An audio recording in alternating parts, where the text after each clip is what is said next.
Muito bem-vindos todos aqui na União. Esta noite, então, nós temos a palestra mensal com o irmão Velocino Camargo, com o tema Condicionamentos Humanos e a Lei de Evolução. Então, antes de abrirmos o trabalho, eu peço a todos que tiverem celular, botarem no silencioso ou desligarem, para a gente manter a harmonia da nossa palestra. Então, peço a todos para nos acompanhar na prece de abertura.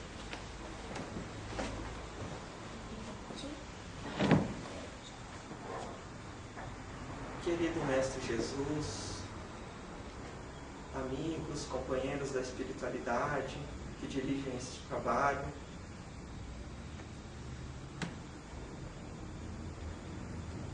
pedimos hoje que possamos, nestes momentos, estarmos com a nossa mente, o nosso coração aberto para as palavras amigas que o irmão trouxe esta noite, que possamos sair daqui reconfortados, com ideias novas e prontos para continuarmos nossa evolução, nossa jornada aqui na Terra, que muitas vezes ocorrem aos trancos e barrancos, mas é nesses momentos de alimentação espiritual que podemos receber as orientações dos nossos amigos, dos nossos mentores,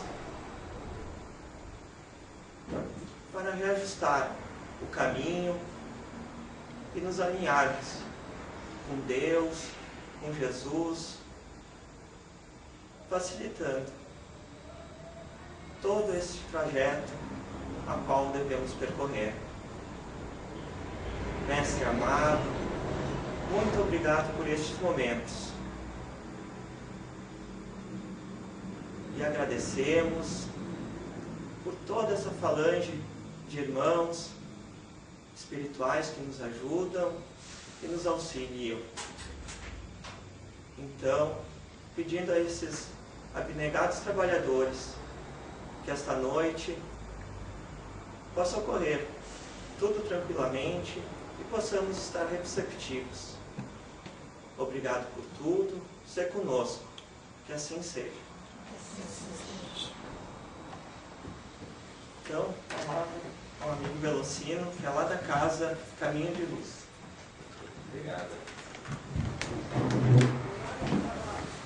Muito bem, bom final de tarde, bom início de noite para todos vocês. É um prazer enorme mais uma vez estarmos aqui em união, junto com os amigos, nesse ambiente fraterno de estudos, de reflexão sobre Kardec e a doutrina de Jesus. É um prazer enorme, tenho a certeza de sentir aqui entre vocês, abraçados por todos vocês.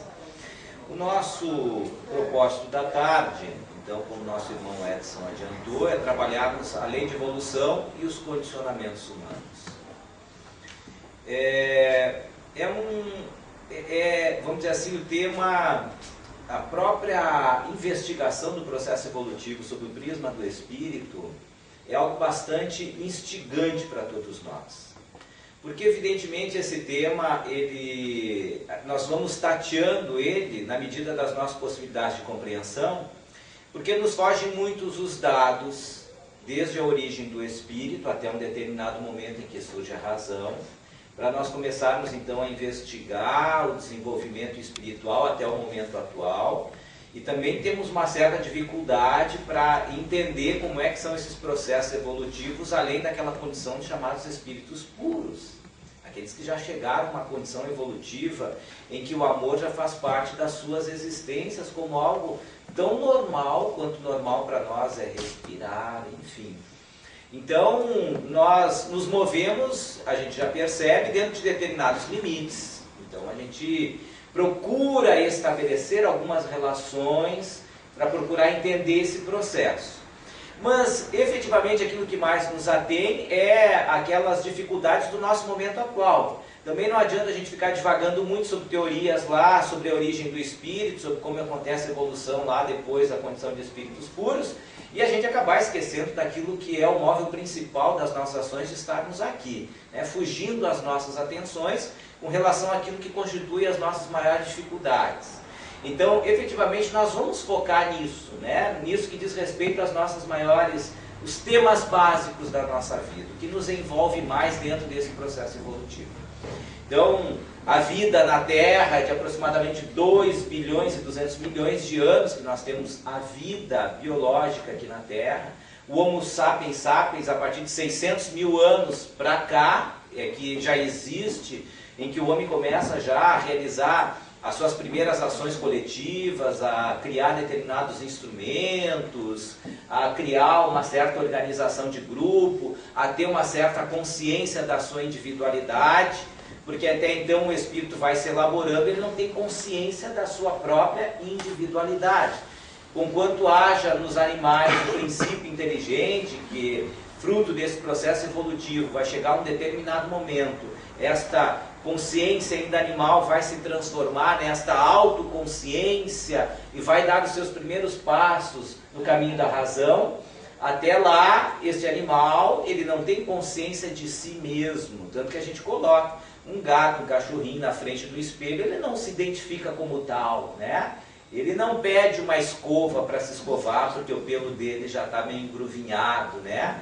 Agora nós não saímos da frente do espelho, sempre cuidando, dando um retoque aqui, acolá. Então, ele não tem essa percepção da individualidade, a condição do espírito no grau que nós nos encontramos já se encontra nessa condição. E também não temos uma ideia, como dizíamos, da condição daquele espírito muito evoluído.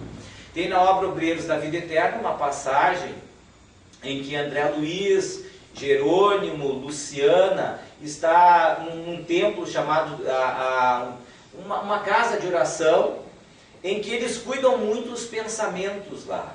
Então eles têm determinados equipamentos que medem o grau de pensamento das pessoas, e algumas pessoas que não conseguem ter vigilância no pensamento não entram dentro deste santuário de oração. E porque eles recebem muitas vezes espíritos num alto grau evolutivo e precisa aquela ambientação no local para ser favorável à manifestação desses espíritos. E numa dessa ocasião, então, André Luiz relata que um desses espíritos dessas grandes regiões, ele se manifesta. E é interessante que as pessoas, depois de um certo tempo ali da oração, tanto que eles no início eles têm que fazer uma mentalização, imaginar um lugar muito verde, com um rio, uma árvore bastante frondosa, e aí o orientador do trabalho pede para cada um deles, algum grupo de espíritos, que se concentre em formar o tronco, a copa, as folhas, o rio, a grama verdinha. Então eles ficam se concentrando. No momento que forma aquela cena, ideoplasticamente se forma aquele ambiente, e esse espírito, que é de nome chamado na obra de Asclepios, ele se materializa e começa a conversar com as pessoas. Depois que termina aquela conversação rápida, cada um dos pequenos grupos que tem atividade por realizar, vai conversar com ele, pedindo uma opinião, uma sugestão para a tarefa, para as dificuldades que eles estão enfrentando. E ele tira um pedacinho de papel, e nesse pedacinho de papel, tipo um pergaminho, ele lê uma passagem do Evangelho, que é justamente a resposta que a pessoa precisa para aquela pergunta. É como se ele então materializasse já através do pensamento dele aquela passagem do Evangelho que é útil para aquela pessoa, para aquela dúvida que ela tem. E mesmo assim, quando aquela pessoa não consegue captar aquela informação pela passagem do Evangelho que ele cita, ele mesmo assim explica. Quando ele se despede e vai, perguntam para o coordenador desse trabalho se esse espírito, o Asclepios, é um espírito que vem de um outro lugar, porque eles sentem uma vibração muito boa daquele espírito, de um processo evolutivo muito grande, e perguntam se ele é de outras esferas, e ele diz assim, não, o Asclepios pertence ainda ao grupo de espíritos do nosso planeta Terra. Só que ele está numa posição em que para ele encarnar é um processo demorado, cuidadoso, planejado. E um espírito desta envergadura, mas que é ainda da Terra, ele só encarna ou reencarna quando ele achar que é conveniente ou oportuno encarnar. E isso só ocorre entre 600, 800 anos ainda, entre uma encarnação e outra desses espíritos. Mas ainda faz parte do grupo de espíritos da Terra. Não é do planeta mais evoluído. E aí esse amigo espiritual diz assim para o André Luiz: André Luiz, esses espíritos que são da nossa Terra aspiram a um dia poder colaborar em um outro planeta mais evoluído do nosso sistema solar. E aqueles que já pertencem à escala mais evoluída deste outro planeta, também em condições melhores do que a Terra, sonham um dia ser do grupo de espíritos que vai ajudar na coordenação do nosso sistema solar. E aqueles que fazem parte dessa estrutura já hoje do nosso sistema solar, continuam tendendo a evoluir para um dia poder colaborar. Aquele conjunto de sistemas solares que fazem parte da nossa constelação, e esses que são os maiores dessa constelação, um dia vão continuar a trabalhar, evoluir, para ser aqueles que vão coordenar os espíritos da nossa galáxia.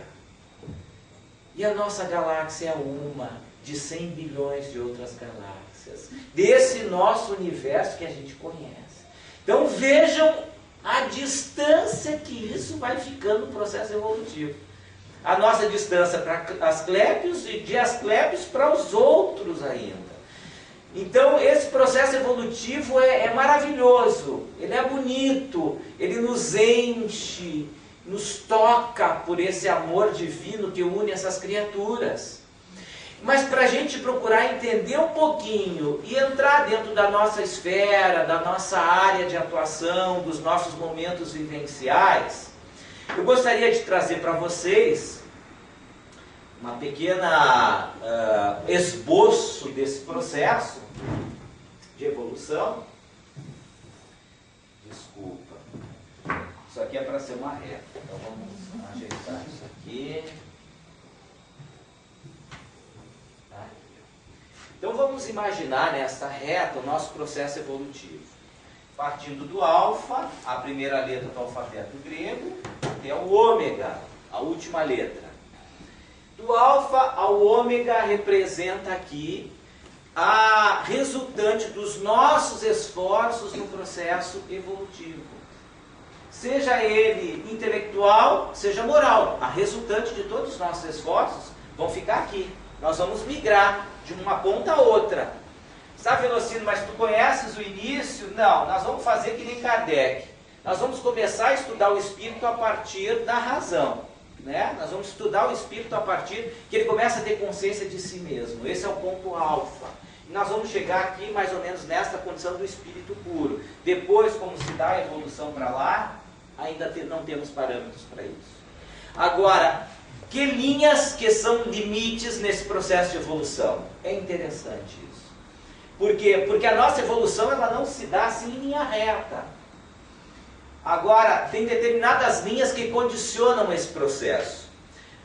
Uma das principais linhas que condicionam esse processo é a chamada linha limite de suportabilidade. Ela faz mais ou menos isso aqui, ó. Quem é da área das matemáticas, não é uma senoide isso, alguma coisa parecida aí? É por aí, né? Então, essa é a linha limite de suportabilidade. Que linha limite de suportabilidade é essa? Esta linha limite de suportabilidade, ela tem a ver com o nosso grau de consciência da lei moral, da lei divina, da lei ética universal. Isso quer dizer o seguinte, que o espírito, na origem do seu processo evolutivo, aqui quando começa a surgir os primeiros raios da sua razão, da sua individualidade, a desenvolver as primeiras e as básicas das emoções, que é o medo, né? Quando a gente começa a descortinar a nossa própria existência, começa a fluir com maior intensidade esta emoção que é básica, que é chamada medo, esta emoção. Por quê? Porque o espírito se dá conta dele mesmo, da sua existência, ele vê outros iguais da sua espécie tombando diante de feras, da agressão entre outros, caindo em determinados precipícios, ele se defronta com um fenômeno chamado morte.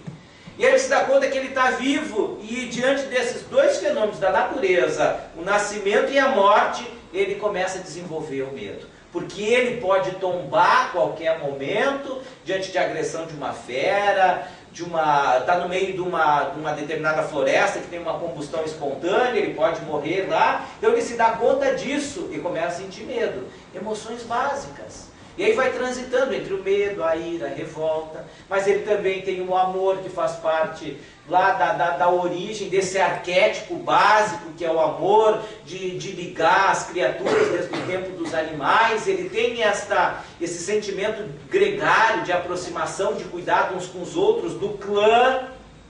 E aí ele vai desenvolvendo também o carinho, a atenção, o afeto. Mas nós temos a ira e temos o amor, o afeto. Mas entre esses dois polos está o medo. A gente transita ainda muito com medo para migrar de uma ponta a outra.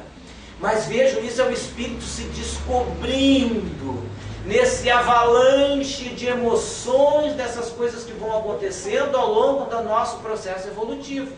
Só que ele vai entendendo aos poucos também essa chamada lei divina, a lei de ética universal, que a gente é reflexo daquilo que nós pensamos, nós somos resultados das nossas escolhas, aquilo que a gente faz para o outro é aquilo que nós temos dentro de nós, que nós somos responsáveis por isso. Mas o Espírito vai descobrindo isso com o tempo. Com o tempo. Por isso chamado linha limite de suportabilidade. Por quê? Por que ela é tão larga aqui, Velocino? Porque aqui, do ponto de vista absoluto, não relativo, o Espírito na sua origem, ele suporta, na sua estrutura psíquica, muitas agressões à lei universal, porque ele ainda não tem consciência plena delas. Aqui na origem é normal ele matar sem problema nenhum, sem dor de consciência alguma. Alguém está incomodando ele dentro da caverna, ele pega o tacape dele, ele é mais forte, ele vai rachar a cabeça do outro, se o outro continuar perturbando o convívio e a vida dele. Ele faz isso normalmente, sem nenhum prurido de consciência, não é assim? Então nós espíritos manejamos isso, trabalhamos isso ao longo das nossas eras. Tem momentos em que esse espírito pode matar alguém, se alimentar da carne desta pessoa, e ele faz isso sem problema algum. Na medida em que esse espírito vai evoluindo, o grau de consciência sobre a lei divina dele vai aumentando. E aquilo que ele se permitia no passado, agora ele começa a raciocinar e diz assim: opa, mas isso não cabe mais. Porque eu sofro isso e não gosto em mim, logo também eu devo de cuidar para não fazer com que o outro sofra aquilo que eu não gosto. Eu vou perceber na minha vida que o excesso de ações desta natureza está levando o próprio grupo a se dizimar. E nós temos que manter a nossa sobrevivência, por isso a gente precisa preservar um ao outro, a gente precisa acumular os cereais que nós plantamos. Isso tem que ter convívio, tem que ter leis, tem que ter regras, a gente tem que deixar de ser muito agressivo. A gente vai percebendo isso, vejam, é a consciência da lei divina se dando, devagar, lentamente. Por isso que é chamada lei limite de suportabilidade, porque na medida em que ele evolui aqui, ele vai suportando menos as agressões contra a lei divina que nós tínhamos no passado. Linha limite de suportabilidade. Tá? Vamos dar um outro exemplo, mais material. Cada um de nós tem a sua linha limite de suportabilidade da organização dentro de casa, das suas coisas. É ou não é? A gente tem um determinado momento da nossa vida, da nossa semana, do nosso mês, que a gente vai chegar a olhar em casa, para o nosso quarto, para a nossa casa, e a gente vai dizer: chega, fui bagunçando esses dias todos, Agora chegou o momento de baixar a Maria aqui e eu vou dar uma geral. Né? Olha, esses vidros não vêm água em um pano com álcool há muito tempo. Esse final de semana não passa, porque nós chegamos na nossa linha limite de suportabilidade. E vejam, cada um tem esta linha limite de suportabilidade.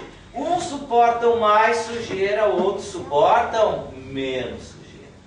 Alguns é impressionante, deve doer aqueles que têm uma linha limite de suportabilidade para sujeira muito pequenininha, que é incapaz de poder dormir tendo um copo para lavar na pia, a pessoa não consegue pegar no sono. Senão eu deixei um copo na pia, tá sujo, pode passar uma barata, vai ficar pensando um monte de coisa, e tem que ir lá, tem que lavar, deixar tudo limpinho, passar um paninho na cozinha, porque a linha limite de suportabilidade dele para bagunça, para sujeira é pequena.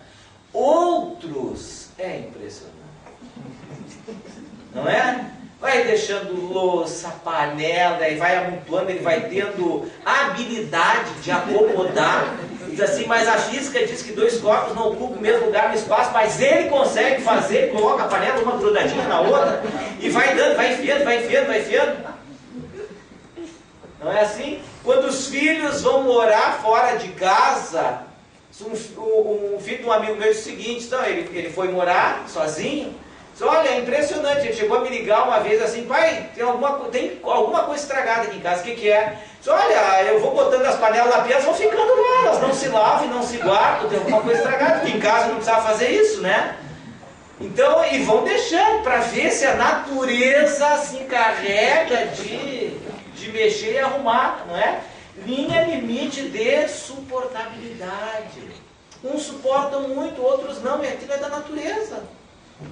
Entra na casa, a pessoa tem meia, tem sapato, ela suporta, convida os amigos, aquilo para ela não é motivo de se abalar, né? Quem gosta de mim tem que comprar o pacote, é assim, e não se abala. Outros, aquilo ferve quando vem aquilo, não é? Linha limite de suportabilidade. Né? Para alguns a casa é um museu. A gente chega, tem que botar o sapato lá de fora, botar um chinelinho de pano, entrar dentro de casa, lavar as mãos, senta no sofá, se tem uma capa, a pessoa se levanta e fica enrugadinha, enquanto a pessoa não for lá, não esticar aquela capinha lá, aquilo dá nos nervos dela, né? É linha limite de suportabilidade. Já os adolescentes, então imagine a casa, né? O quarto de um adolescente, é um jovem, homem ainda, é uma coisa impressionante. Né? Parece que ele está fazendo um experimento sobre a origem do universo, como é que aconteceu com acervados lá, os primeiros seres vivos, ele está deixando em cultura, muita coisa lá dentro. Né? Se a mãe inventa de entrar no quarto dele, de um jovem desse, para catar coisa, ela vai descobrir a xícara dela lá, que ela não encontrava mais, restos de talvez lá de uma torrada, Nescau, e vai encontrando coisa, é um buraco negro aquilo, vai puxando, né? E se ela inventa de arrumar, ele já não se encontra. Diz, mãe, cadê meu caderno? Ele está no armário ali, ó, tem os livros lá. Diz, não, mas eu sabia, está debaixo da bermuda vermelha, tinha depois uma cuequinha ali, eu sabia que estava lá. Ele se organiza, mãe, pode não parecer para ti, mas tem uma ordem nesse caos. Né? Uma vez eu resolvi entrar no quarto de um sobrinho meu. Eu achei uma coisa interessante, nunca tinha visto isso em quarto de jovens. Assim. Eu vi as calças dele, não é pelo fato de estar no chão, mas a forma como elas estavam no chão. Estavam com as perninhas enrugadinhas, assim, de buraquinho direitinho, assim. Bermuda, calça. Aí eu entrei e perguntei, Vitor, o que é isso aqui? Ah, não, tio, esse negócio é o seguinte, eu chego de noite em casa e tal, eu pego e tiro a calça e saio por cima, que assim eu tiro os pezinhos e ela fica no chão. Mas por que tu não dobra e não põe, rapaz? Não, muita mão, tio. No outro dia eu vejo qual é a calça que eu quero usar e viro os pés, puxo e vou embora. Isso é muita mão, tá botando, tirando. De cara, mas tu não é bombeiro, não precisa sair correndo, tá pegando fogo, vai salvar vidas. Não! Se é bombeiro, precisa aquelas calças para enfiar os pés e puxa e sai correndo. Não precisa disso, né? Mas não adianta, é linha limite de suportabilidade, não é isso? Então por isso que a gente agora transpondo isso para questões morais e éticas, a gente vai entender. Por que tem pessoas que toleram tamanhas transgressões, vamos dizer assim, éticas e morais? Toleram. Mas Velocino, como é que ele tolera, pelo amor de Deus? Mas é porque o grau evolutivo dele ainda faz com que ele transite nesta faixa. Ele não chegou ainda no limite, porque ele ainda está suportando aquilo. Ele faz uma transgressão aqui, vai em cana, fica um tempo, faz um acordo, uma delaçãozinha, sai de novo, desencarna, passa por umas regiões não muito boas lá, toma um susto, volta de novo, aproveita de novo outras oportunidades. Vejam, ele ainda está se movendo nessa faixa aqui, ele ainda suporta muito isso. Ele não consegue ver a bagunça que está fazendo à sua volta. Ele acha que aquilo ele vai conseguir contornar. Ele tem uma ilusão de que aquilo é facilmente contornável, que as coisas não são bem assim. Enfim, cada um de nós tem a sua liberdade. E quanto menos evoluído é o espírito, mais transgressões éticas, morais ele realiza, até ele chegar no seu limite. O limite dele, não o nosso limite.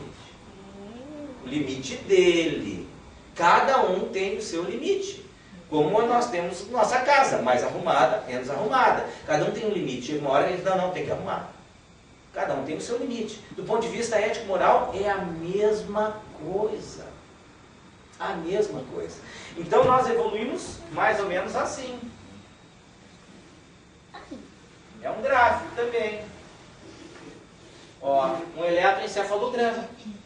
Várias reencarnações, a gente chega num determinado ponto ético lá. Diz, olha, agora não dá, eu tenho que mudar. Procura mudar, corrigindo a rota, aceitando outras ideias, outras opiniões, reformulando conceitos e tentando modificar. Quando a gente consegue modificar, a gente dá o quê? Dá um degrauzinho aqui de evolução, porque esta é a linha que representa o resultado dos nossos esforços. Embora a gente se mova assim, várias e várias reencarnações para dar uma pequena melhora aqui, é assim o nosso processo no início. Quando a gente chega a uma determinada fase, que já se dá conta desse processo, porque até então o espírito vive isso aqui muito intuitivamente, né? Tanto que os espíritos dizem, tem processos reencarnatórios, desencarnatórios, desses espíritos que não têm muita consciência, que vivem assim, nessa condição, eles reencarnam assim, são grupos que reencarnam, não tem tantos cuidados individualizados. Agora aquele espírito já começa a ter uma consciência um pouquinho melhor, bom, aí ele já começa a ter um cuidado um pouquinho mais particularizado para reencarnar, as pessoas que vão cuidar, para desencarnar. Enquanto isso ele vai nascendo naqueles grupos, desencarnando, aquela coisa, até ele entrando nesta zona de inconformidade e querer mudar.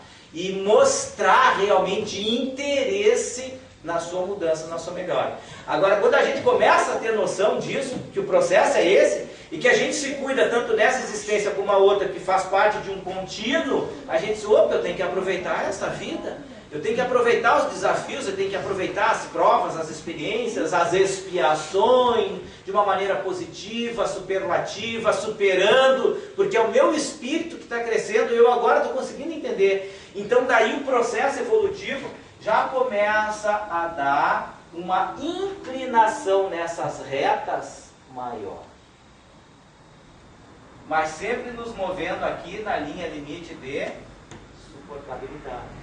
Até quase chegar lá na condição de espírito puro, é como se dali para frente a gente já tivesse quase que uma reta que continua a evolução num grau imenso. Mas tem um determinado ponto aqui que dá uma arrancada ao espírito, em que cai a ficha. E ele começa a entender como é que se dá a coisa, e ele começa a aproveitar, então, esta lei, esse amor divino, nesse processo de crescimento espiritual. Então, É mais ou menos esse o processo evolutivo. Mas aqui tem uma coisa intrigante nesse processo aqui, né? Que diz respeito justamente ao fato de nós já termos vivido inúmeras experiências, feito inúmeras escolhas e agora entendemos equivocadas, e que podem estar gerando para nós ainda determinada tendência de nos puxar para trás. Não é? Uma vez, o Chico Xavier, ele deixou uma história escrita na casa de uma amiga lá de São Paulo, a Dona Nena Galves. A Dona Nena e o seu Francisco Galves é um casal de São Paulo que o Chico conheceu muito e muito tempo atrás. Evidentemente que eles têm uma ligação espiritual de outras vidas. Quando o Chico foi a São Paulo, ou quando ia a São Paulo, ele já ficava lá naquele tempo recuado, lá década de 70, ele já ficava na casa desse casal da Dona Nena e do seu Francisco Galves. Quando ele participou daquele programa Pinga Fogo, ele ficava lá na casa desse casal. Então, tanto que o Centro Espírita é União, Centro Espírita União, lá em São Paulo, que foi fundado com orientação do Chico. A Dona Nena e o seu Francisco fundaram essa instituição lá, Centro Espírita União. Eles têm uma livraria, distribuem livros para o Brasil inteiro. Eles têm, o casal, uma série de artigos, roupas, utensílios que era do Chico e o Chico deixou para eles. Eles têm um mini museu lá na instituição. Tem um quarto onde o Chico ficava, repousava antes das palestras que fazia nesse Centro Espírita União. É muito gostoso lá. E o Chico deixou um escrito lá na casa da Dona Nena, que vai nos ajudar ao nosso trabalho aqui. E tanto que não foi publicado em obra nenhuma, e quando um dos livros dela, que ela conta da história, da vivência dela com o Chico, ela se reporta a esse material que ele deixou escrito lá. Era uma história, evidentemente aquilo ali era para povoar o nosso imaginário, para a gente ter uma noção desse processo evolutivo, que eram dois amigos conversando, dizendo o seguinte: se nós conseguimos mudar os nossos instintos e impulsos através de uma educação formal, ou a coisa era um pouco mais difícil, que o instinto não era uma coisa assim tão simples de mudar. Um achava que bastaria dar informações. Não. Para educar, mudar instinto e comportamento, basta dar informação para a pessoa tem que se educar informando. O outro dizia assim, não é tão simples assim. E os dois ficavam sempre discutindo, do ponto de vista filosófico, qual era o caminho e tal, para mudar comportamento, impulsos e instintos das pessoas. Aí esse que achava que só a informação bastava, fez uma experiência. Ele pegou o gato que tinha em casa, e treinou o gato durante semanas, meses, dando educação para o gato, para que ele se comportasse quase como uma pessoa.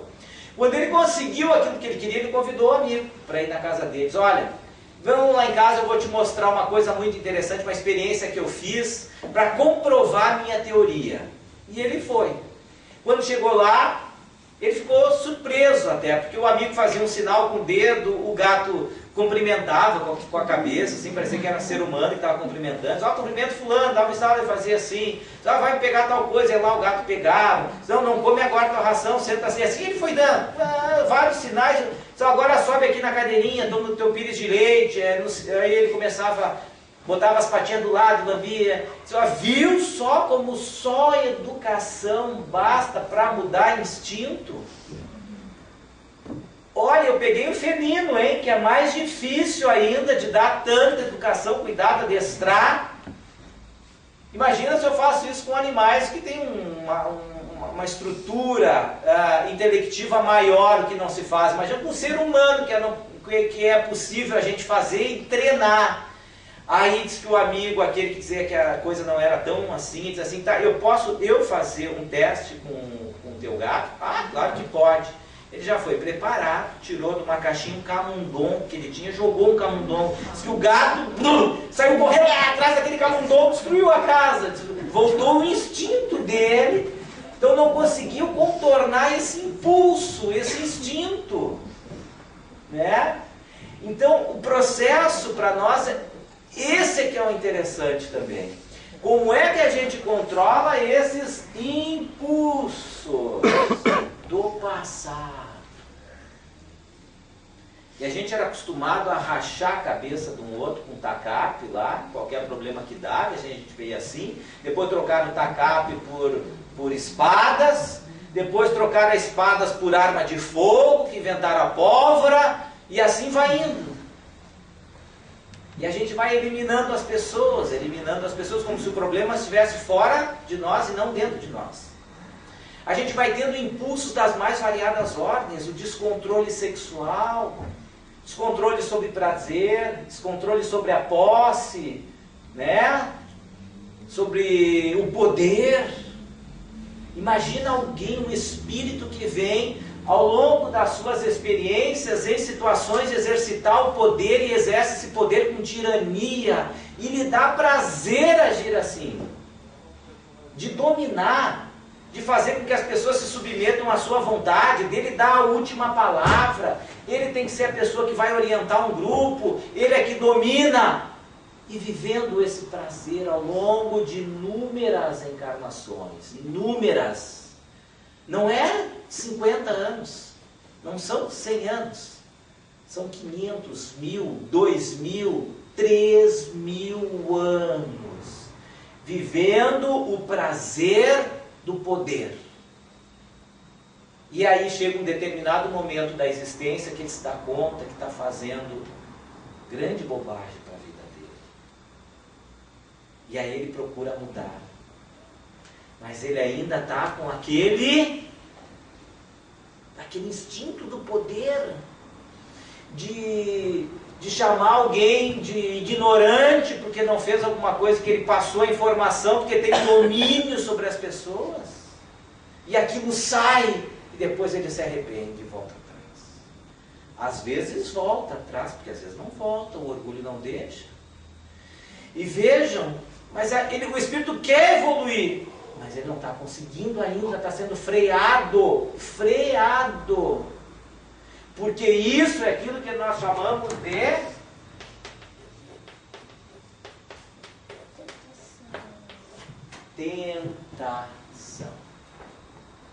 tentação.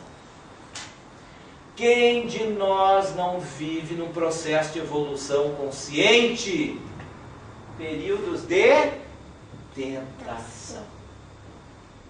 É a mesma coisa que a pessoa diz: olha, tu já descobriu que esse monte de sujeira no teu quarto está te trazendo doença. Dom João VI tinha problemas na perna, de feridas, que era da sujeira, que não tomava banho. Mas aí tu tens que mudar o comportamento. Não, tu vai acabar com o problema das tuas feridas, mas tu vai ter que tomar banho. Ah, não, mas tomar banho não, tá bom. Mas então continua com as feridas. Ah, mas eu não quero continuar com as feridas. Então toma banho. Não, mas eu não quero tomar banho. Então continua com as feridas, veja. Como é? É a tentação. Querendo fazer com que o espírito que reviva determinados comportamentos, repita esses comportamentos, extraia prazer desses comportamentos. É isso. Porque o espírito tinha prazer em fazer aquilo. Ele quer repetir, renovar, extrair prazer de novo desse ensinamento. Mas ao mesmo tempo ele quer o quê? Ele quer avançar. Ele quer evoluir. Então nós temos dois círculos aqui, ó. E nesse meio nós temos tensões. Uma parte nossa quer evoluir, quer crescer, quer avançar, e outra parte nossa está dizendo não, volta, reviva as situações, extraia prazer de novo desse comportamento e dessa atitude. O Chico dava a ideia dessa tentação da seguinte maneira, como se fosse essa tentação fosse um grande cachorro que está correndo atrás de nós. E nós estamos fugindo dele. Mas no fundo, nós estamos loucos que esse cachorro nos pegue. Isso é a tentação. A gente está fugindo, quer avançar, quer evoluir. Mas no fundo a gente tem uma tensão que nos puxa. Porque no fundo, a gente quer voltar a agir daquela mesma maneira. A gente quer que o cachorro nos pegue. Um exemplo.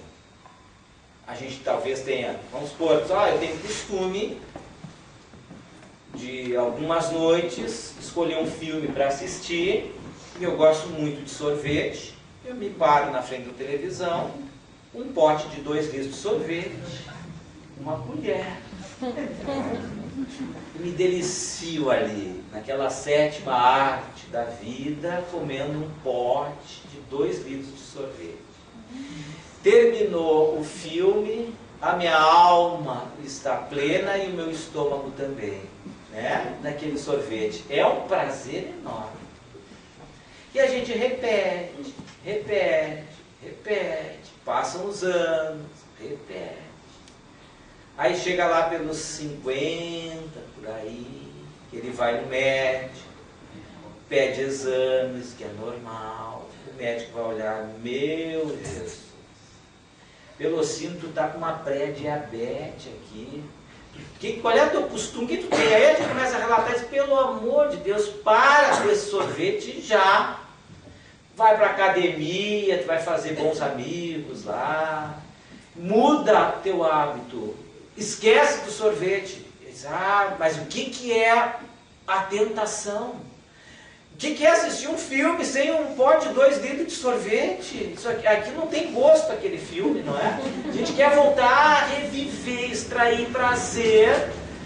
E aí a família não tem nada a ver com isso. Eles gostam de nós comendo o sorvete deles, mas e a gente passar pela geladeira e ver o sorvete e não poder dar nem uma colherada ali naquele sorvete?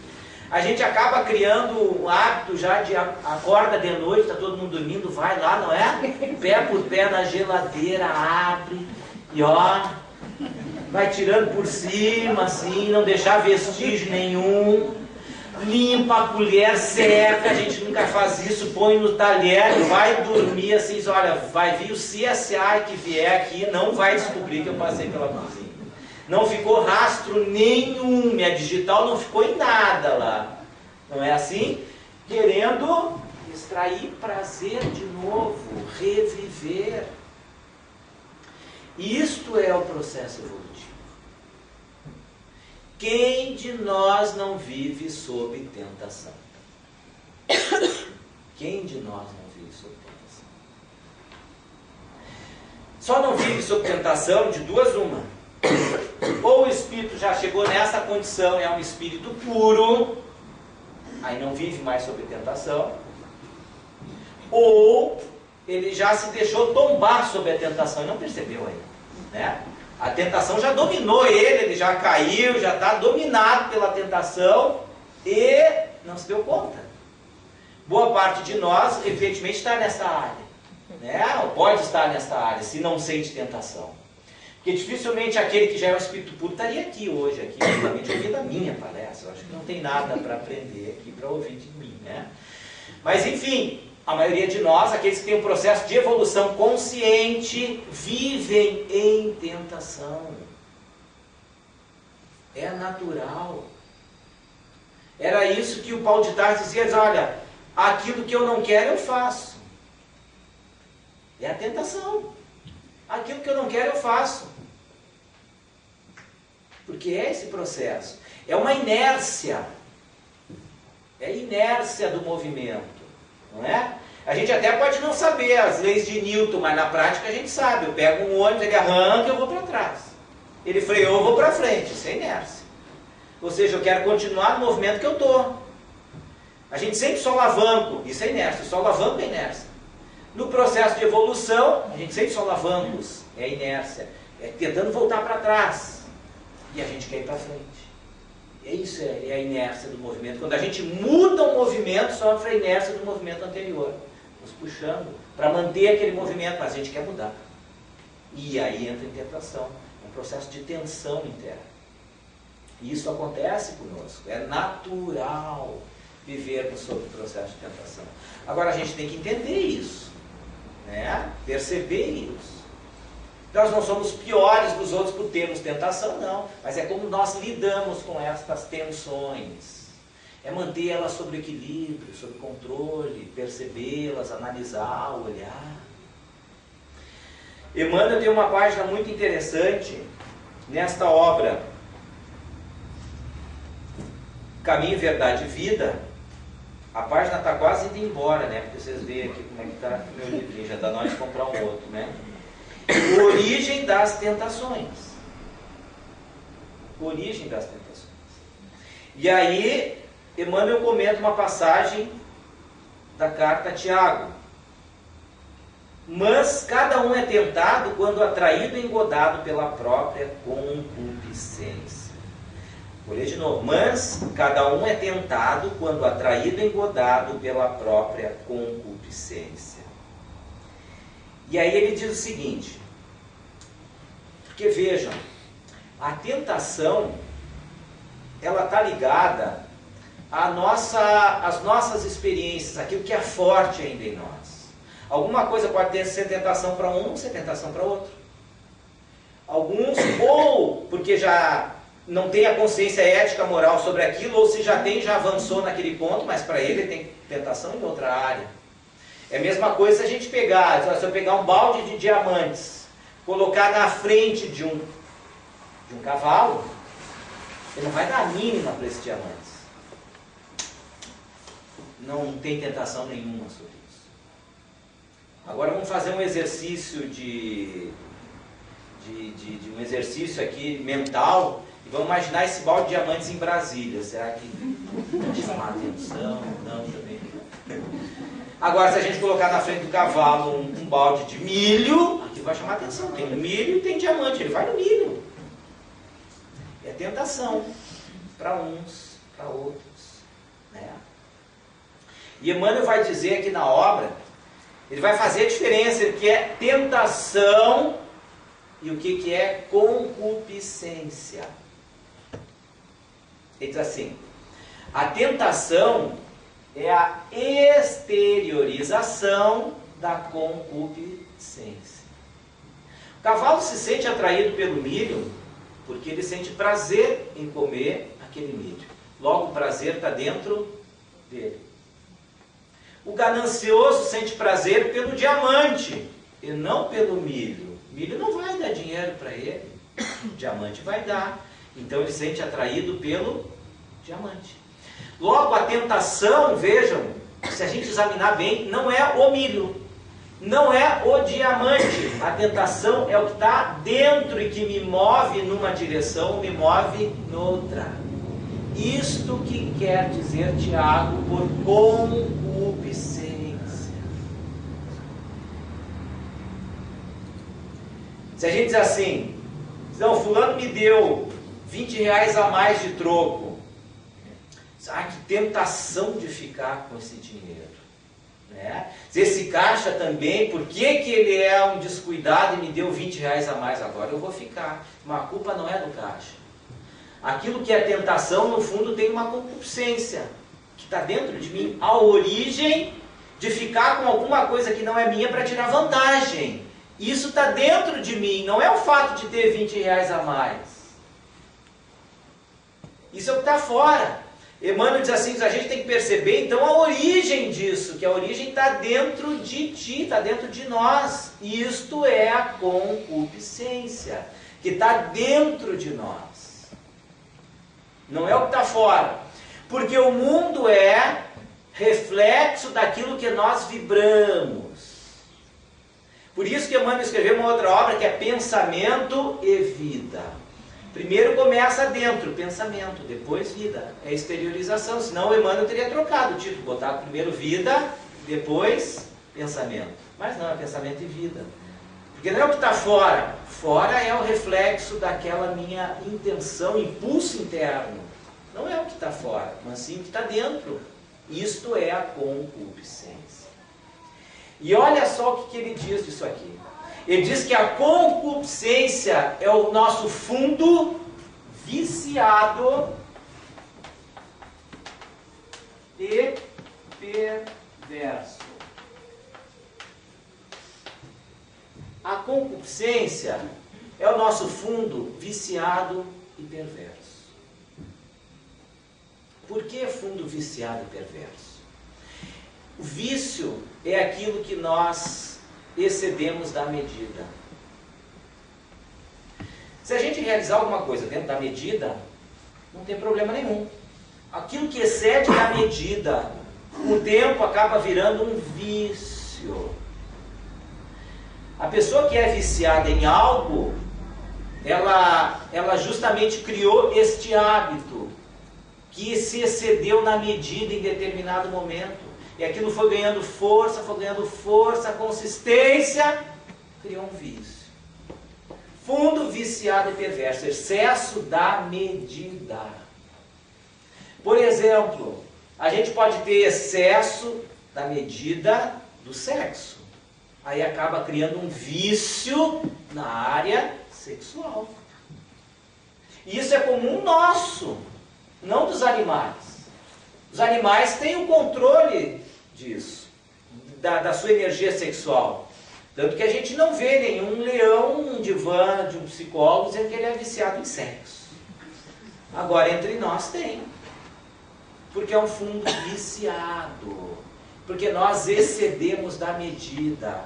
O sexo tem a sua medida, mas se a gente excede dessa medida, e excede, gera um vício. Esse vício é a concupiscência. Amanhã ou depois a gente vê alguma pessoa com alguns contornos que a gente acha ideal e a gente começa a se sentir impulsos, atraídos. É a concupiscência. Não é esta pessoa. O problema não é ela, é eu, que ainda não sei lidar com isso. Mas eu tenho tentação porque eu já sei que eu não posso me deixar levar por essas aventuras a toda hora, a todo momento. Ah, mas no fundo eu tenho um impulso, é a concupiscência. E a tentação? É esse o processo, essa tensão. Né? Para vencermos isso, vejam, há um círculo que a gente vai criando esforços para mudar. É o seguinte: 3 processos. Conhecer, aceitar, repetir e modificar.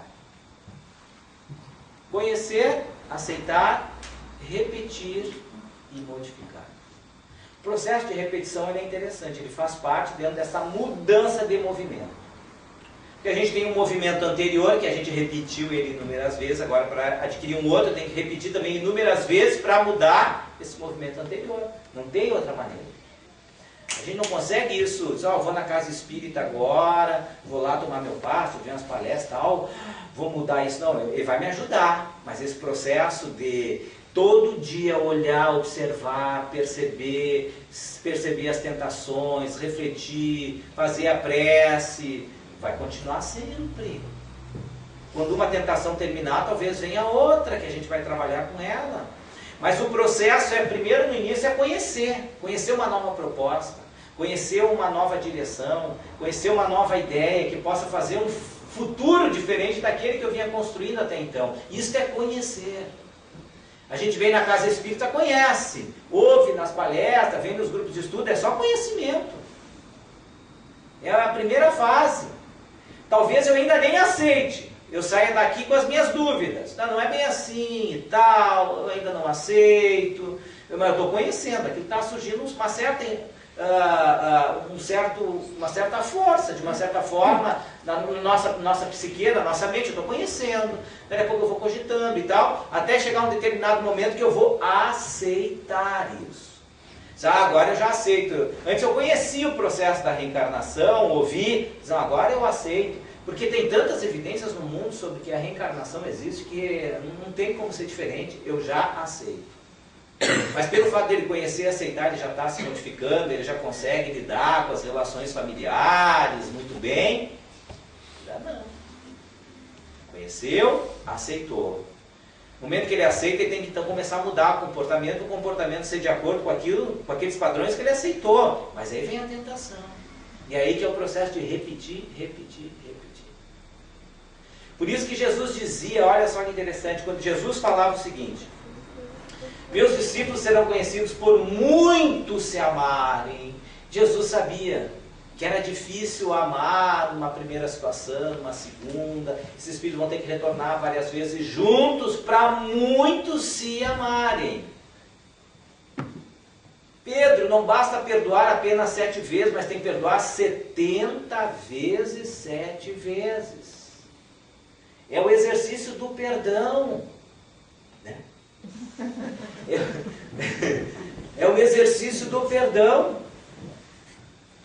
Porque o difícil é perdoar a primeira, a segunda, a terceira, a quarta, a quinta, enfim. Mas perdoar a mesma pessoa pelo mesmo erro, 70 vezes, 7 vezes, quase 500 vezes, depois que a gente já perdoa essa pessoa pelo mesmo erro, quase 500 vezes, dali para frente a gente já perdoa de raiva, já.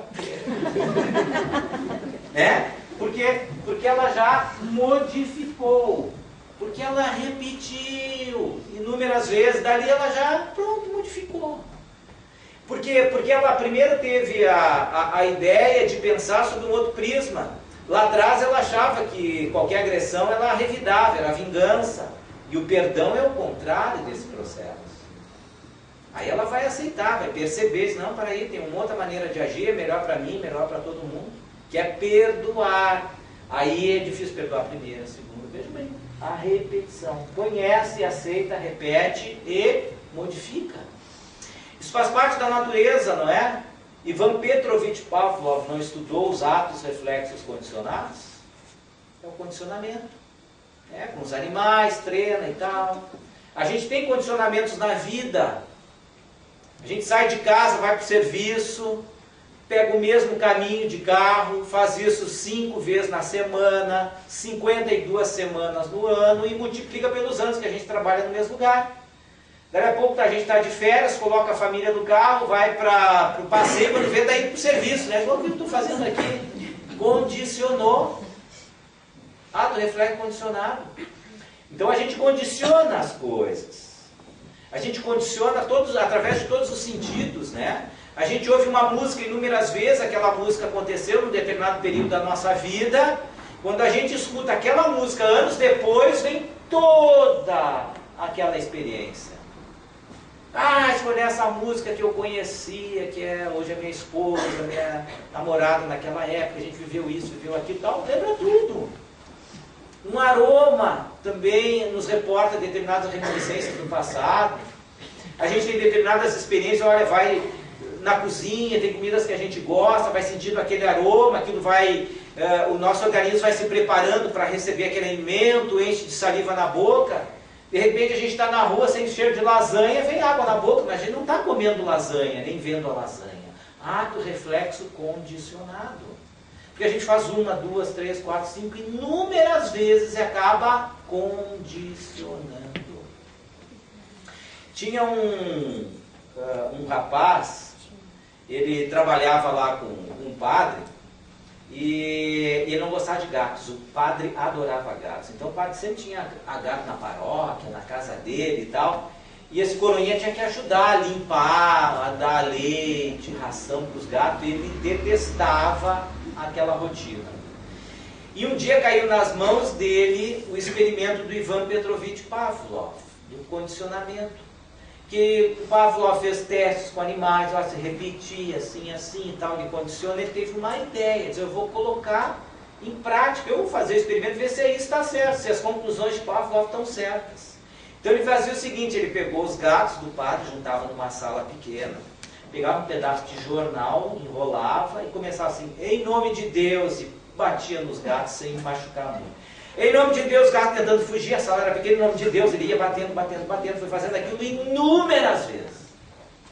Chegou um determinado domingo, o padre convidou eles, olha, vamos almoçar lá em casa e tal. Ele foi na casa do padre, o padre fez um porquinho assado, colocou na mesa, os gatos, tudo na volta.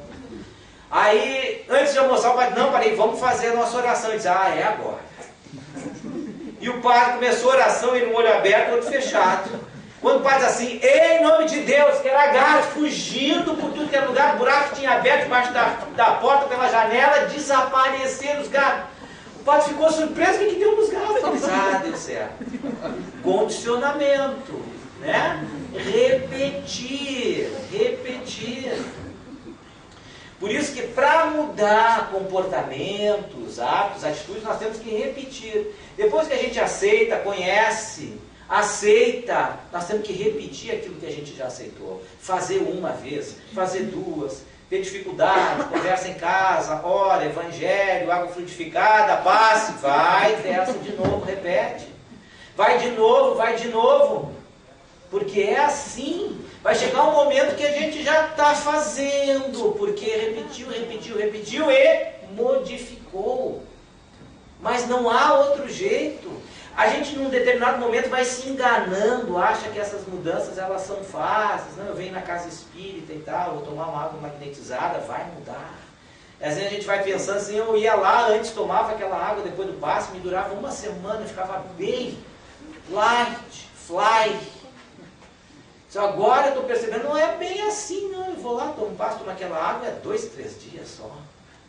E aí a gente já começa a pensar assim, não, eu vou falar lá com o Renato, o Edson, para levar uma de meio litro. Deixar lá. Meio litro vai me durar mais. E cara, quando estiver fazendo o efeito, estiver passando aquele copinho d'água, eu vou para o meu de meio litro. E vai passando o tempo, ela se dá conta que nem aquele de meio litro está dando, ela vem de 1,5 litro já, 2 litros. E aí ela diz assim, olha, esse centro está ficando cada vez pior, está fraquinho isso aqui. Eu vou trazer de 20 um galão, já vou botar na caixa d'água para tomar banho já de água frutificada, para a coisa melhorar. Né? Porque a gente quer que a mudança venha de fora para dentro. E a gente não se percebe que é nós mesmos que vamos desperdiçando esta energia que a gente recebe aqui muito rápido. Né?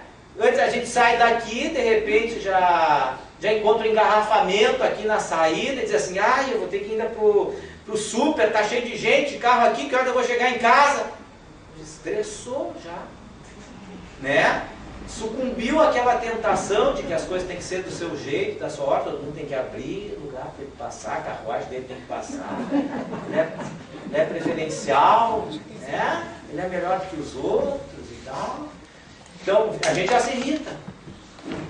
Aí vai no supermercado, uma fila enorme, o caixa dá troco errado, o cartão não passa, e a gente vai se atucanando. Aí chega em casa, ainda a esposa diz assim, olha, o cachorro fez uma sujeira e hoje é contigo limpar. Era só que me faltava. Aí ele diz, viu, a água já não adiantou agora, eu já estou numa pilha danada.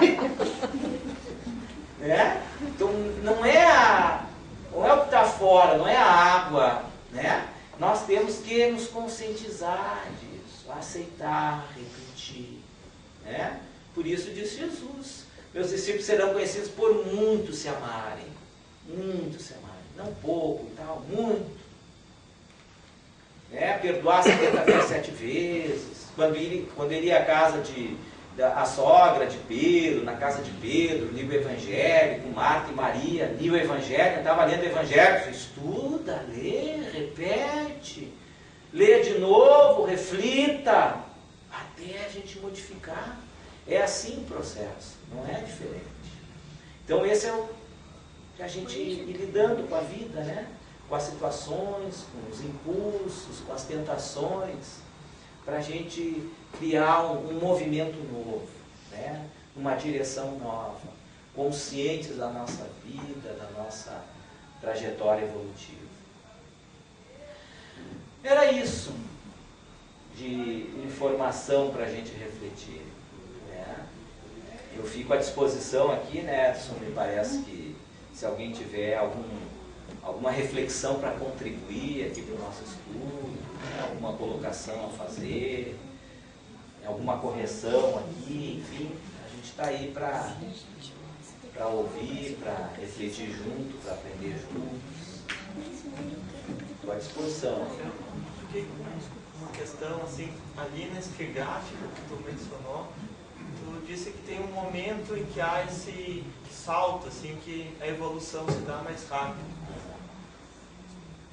Qual seria assim este momento que ocorre esse salto, né, na evolução da pessoa, né? Quando ele começa a se dar conta que ele é um espírito imortal, né? Quando esse espírito se dá conta desta imortalidade, da lei de Deus, e que ele faz esforços para esta mudança, ele começa a aproveitar mais a experiência dele. Tu começa a perceber no espírito que ele, a cada processo encarnatório, ele tem um ganho expressivo no seu processo evolutivo. Que ele não fica patinando nas mesmas, né, nas mesmas questões, ele volta, revive determinadas experiências do passado, ele não consegue se livrar daquilo.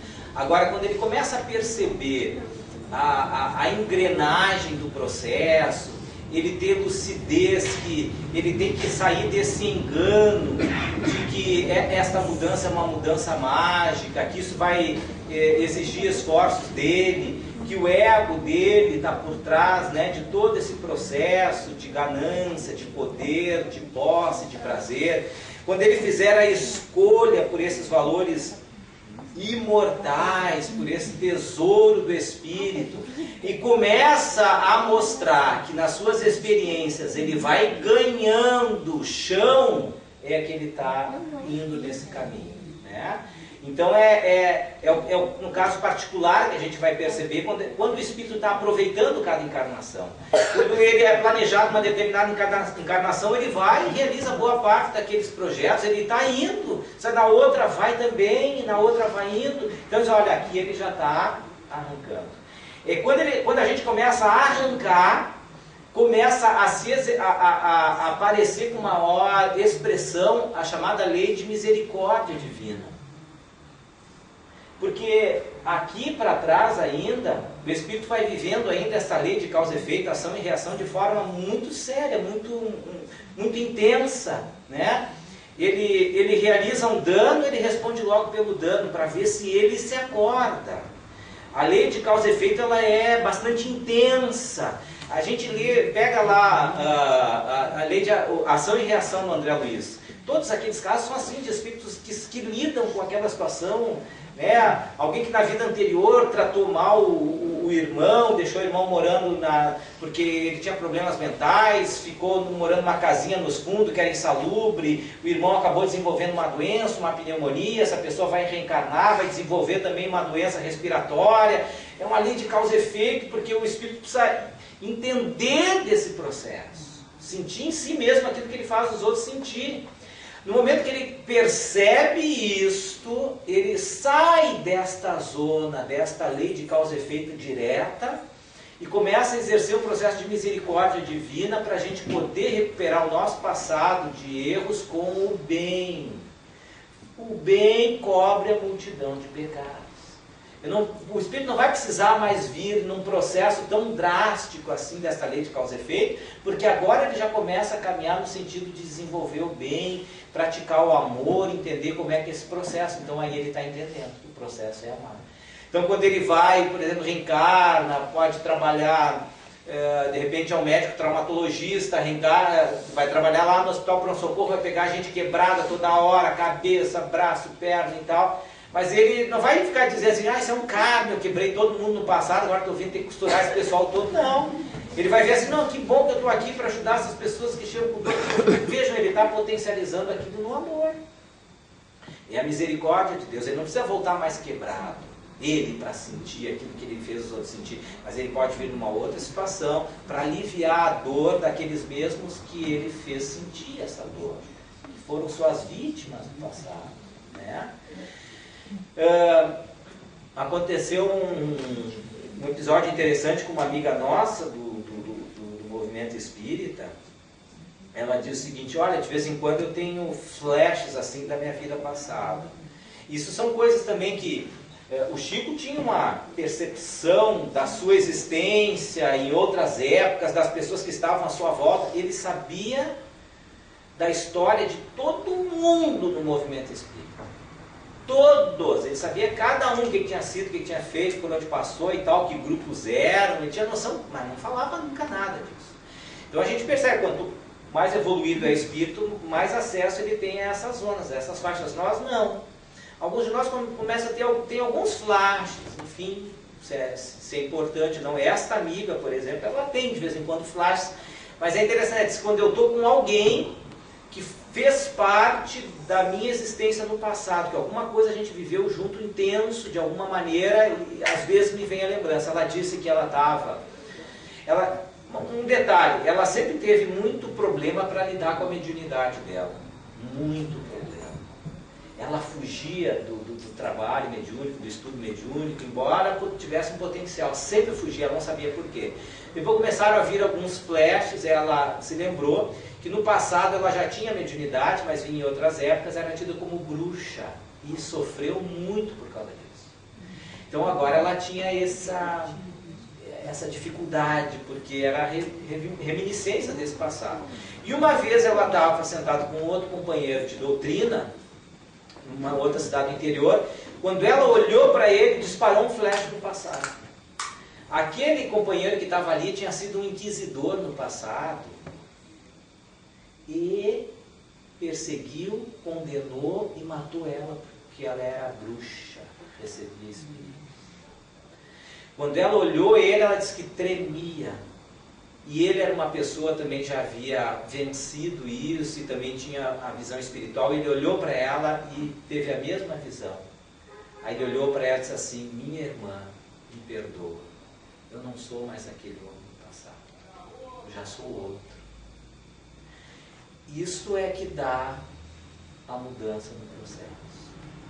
Quando a gente começa a entender e não ficar mais nesse revide, bate, recebe, bate, recebe. Isso é da lei de causa e efeito em determinado momento. Depois que a gente começa a compreender e começa a entender que através do bem a gente repara tudo isso, vem esse processo de crescimento, esse processo de alavancagem, de arremeter mesmo, como se fosse uma aeronave, assim, onde vai decolar. É esse o processo. No livro dos Espíritos, ele fala que a gente tem que encarnar, aprimorar moralmente e intelectualmente, mas para se tornar espírito puro, a gente teria que evoluir intelectualmente em todas as áreas, na arte. Seria tudo assim, na parte intelectual. Isso vai depender do grau evolutivo, né? Por isso que a gente não tem ideia de como as coisas se processam lá na condição de espírito puro. O que a gente consegue perceber é que espíritos, eles têm mais pendor para uma determinada área e outros mais pendores para outras áreas. Eu não sei se necessariamente, dizendo sinceramente, se o espírito, para chegar... Até porque a gente não sabe como é que é esse processo evolutivo intenso do espírito. Mas tem espíritos bons espíritos, que têm na sua personalidade um traço mais marcante nele. Em outros traços. E me parece que esse conjunto de traços é que faz a beleza do universo. Nós nunca seremos perfeitamente iguais em tudo, em todos os graus de expressão máximo, em todas as áreas, não. Um vai ter uma tonalidade num sentido, outro vai ter no outro, outro vai ter no outro, outro vai ter no outro. E esta composição é que faz a beleza do arco-íris do universo. Então, me parece que a evolução, ela preserva esta identidade, ela preserva esta tendência do espírito. Agora, como é que é isso? Em que mistérios de Deus está isso? Para que um espírito, às vezes, se desenvolva mais numa área que outra, isso a gente não sabe, né? Mas a gente evolui assim, intelecto, moral. Tanto que dizem os espíritos, né? A gente primeiro tem que evoluir intelectualmente para depois evoluir moralmente, porque o intelecto vai facilitar a compreensão, né? E aí diz Kardec, olha, primeiro nós precisamos avançar das limitações corporais para entender as leis morais, né? Às vezes a gente fica ainda, tem espíritos que ainda estão muito ligados às questões eminentemente materiais e não conseguem entender esta lei moral, né? A gente tem que avançar da expressão dos limites corporais, materiais. Por exemplo, se a gente ficar muito na nossa vida vivendo do pescoço para baixo, se alimentando, fazendo sexo, enfim, é só corporal, a gente só faz aquilo que dá prazer, né? Ainda não aprendeu o prazer intelectual, o prazer do amor. Ainda a gente não aprendeu que a gente se alimenta daquilo que dá. O amor é se alimentar daquilo que dá, não daquilo que recebe. Mas a gente tem que avançar dessa primeira fase. Vejam, para nós estarmos aqui hoje, a gente teve que avançar da primeira fase, ou seja, da comodidade material, de estar na nossa casa, vendo um Luciano Huck, eu sei lá o que, né? Alguma novela, alguma coisa, um passeio, não, mas eu vou lá ouvir esse camarada aí, ver o que ele tem para dizer e tal. A gente tem que sair da dimensão física, corporal, para ir para a dimensão moral, para conhecer alguma coisa que sirva para o meu espírito, que venha acumular informações importantes para o meu espírito. Mas senão a gente fica, tem pessoas que ficam nessa dimensão física, não é? Eu não vou sair de casa, tá frio, não sei o quê. Estão na dimensão física. Vê novela, está acomodado, na dimensão física, diz Kardec. Então, olha, quando o espírito está assim, não consegue entender o espiritismo, porque ele tem que sair dessa dimensão para se mover na dimensão moral, senão ele não consegue, né? Se a gente tem que fazer um trabalho no final de semana, por exemplo, tá no movimento espírita, diz, tem um trabalho lá em Sapiranga, domingo de manhã, tem que estar lá às 7h30, o encontro da região, não sei o que, a pessoa diz, esse filho 7h30 lá, eu tenho que sair de casa 6h30 para estar tranquilo, ou 6h15, eu tenho que acordar 5h30, 15 para 6, Jesus, num domingo. Tem os amigos que vão fazer um churrascão, uma coisa legal aí e tal, diz, vou ter que ir lá.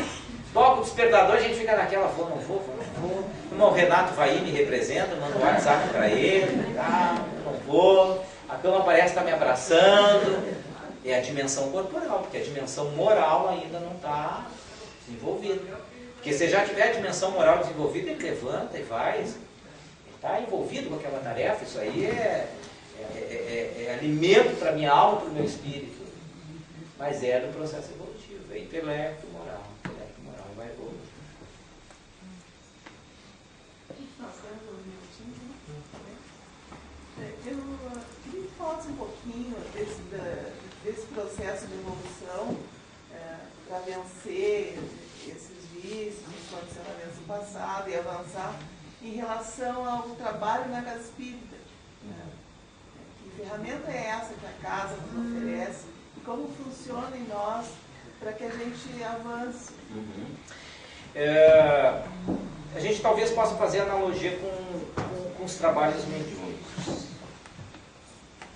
A casa espírita, ou o Evangelho de Jesus dizendo, ele nos oferece algo que o nosso espírito não estava acostumado a receber. Amor, acolhimento, fraternidade, felicidade real. E o nosso espírito busca a luz. É da nossa natureza, como uma planta que vai nascendo, heliotropismo, ela vai em direção à luz. A nossa alma busca esta luz. Nós estamos longe, ouvimos os cânticos desse chamamento de Jesus há muito tempo. Isso está na nossa alma. Ele está nos atraindo devagar ao seu tempo. Aqueles que conseguiram fazer com que essa mensagem seja mais pura, logo se identificam na casa. Ele vem, trabalha, convidado, Ele começa porque ele sente na casa algo que ele não está acostumado a sentir e que lhe faz muita falta. Algo que ele sente só que ele não consegue sentir em outro lugar. Esta vibração de amor, de carinho, de pertencimento ao universo, ele não consegue sentir em outro lugar, em qualquer tipo de relação, que são relações imediatistas, interesseiras, mesquinhas, de cobrança. Aqui ele se sente diferente.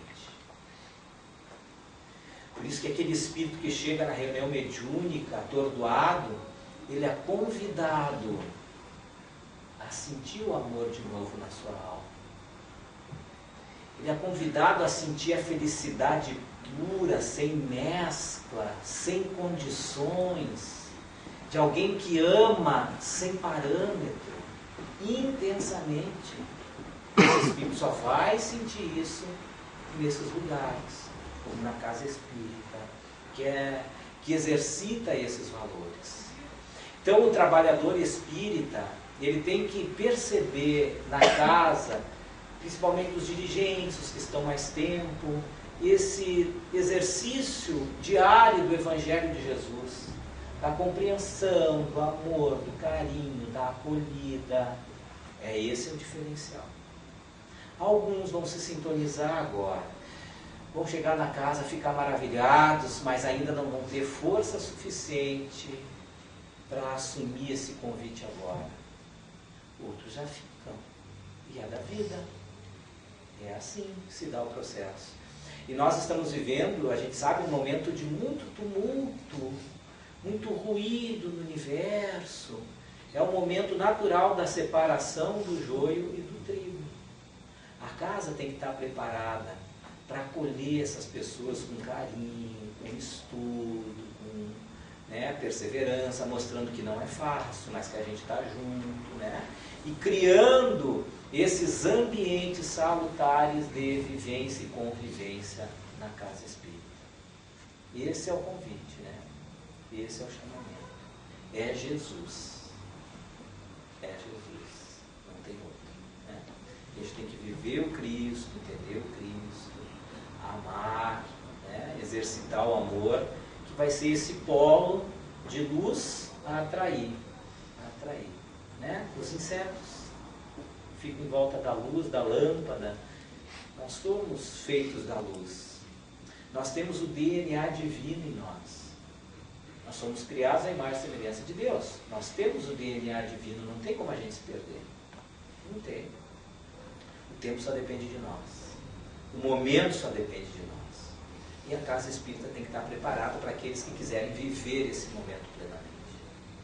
E orar por aqueles que não aceitarem agora. Orar por aqueles que não aceitarem agora. O exercício do amor é tão bonito, porque ele entende tudo.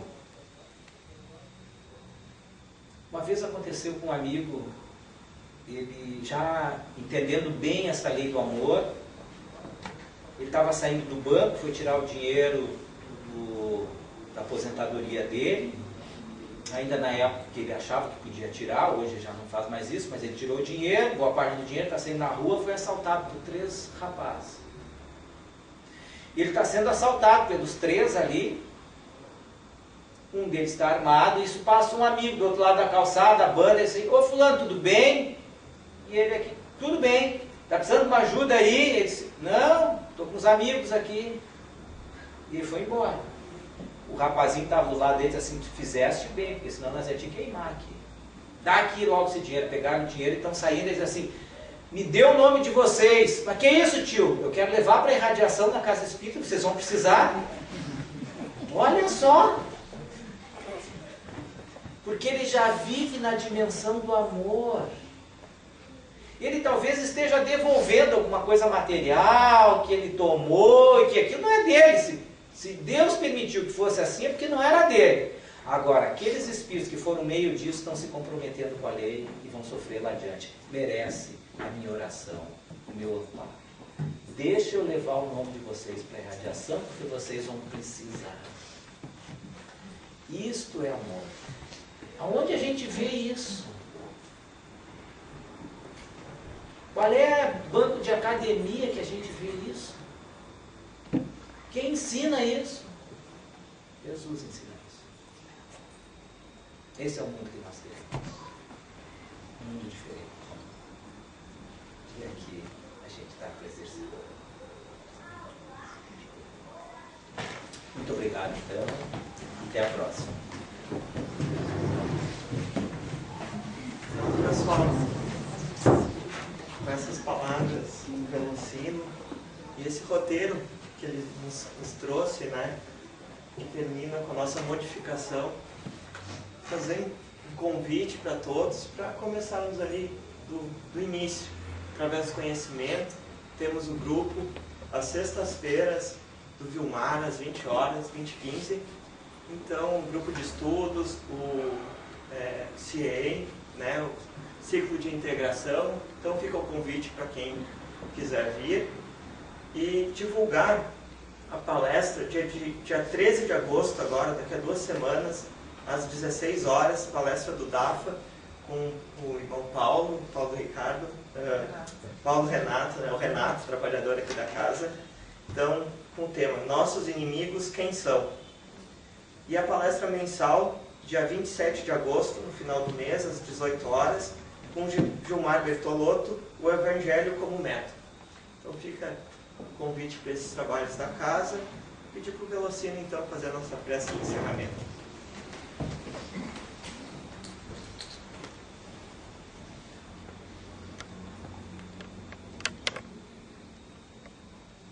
Meus queridos, sejamos todos nós nesta noite gratos a Jesus pela oportunidade de estarmos aqui, todos nós, encarnados e desencarnados,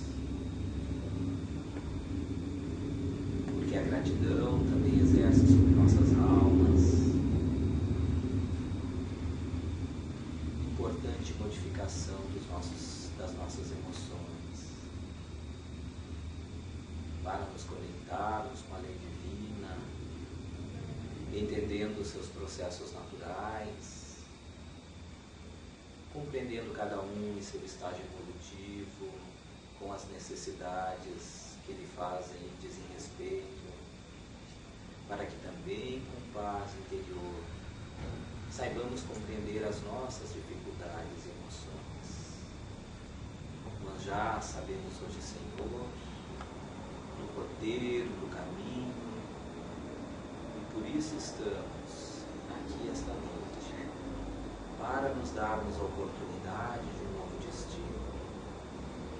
Queremos, de uma vez por todas, nos libertar das amarras, do sentimentalismo, do prazer sem limites, do nosso desejo sem nenhum controle da vontade, para caminharmos na direção do amor verdadeiro, conquistando a paz em nosso interior. Seja por todos nós, Senhor, e que possamos, nesta noite, retornar aos nossos lares, levando muita paz em nossa alma, divulgando-a, difundindo-a através da palavra serena, do abraço sincero, para que a face do mundo se modifique, mas precisa primeiro a modificação de nós mesmos. Muito obrigado, Jesus, e que assim possa ser.